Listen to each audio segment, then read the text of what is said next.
每一天，无输家己做伙祈祷。今仔日是5月初3，以赛亞書30章15節安尼講：上主要你聽候，要施恩予錫安，伊一定要起來領命令。上主是公義的上帝，所有聽候伊的人真有福氣。三甲來祈禱，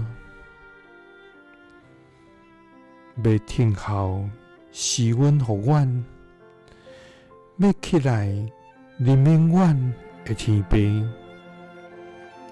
阮感謝你，主啊！你是賞賜智慧的主，你是全能的上帝。你的道路遠過阮的道路，你的意念也遠過阮的意念。主啊！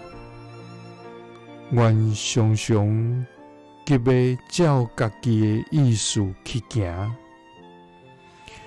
想要靠家己來掌握一切，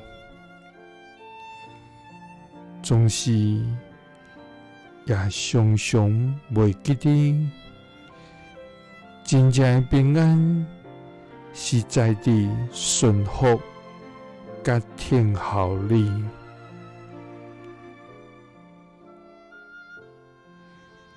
主啊，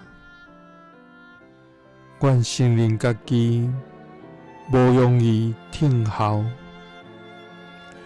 有時阮內心着急不安，想要緊緊完成代志，總是你提醒阮，毋通我靠家己的聰明甲才調。因為你要你聽候，要施恩予阮，你一定要起來憐憫阮。你是公義的上帝，所有聽候你的人真有福氣。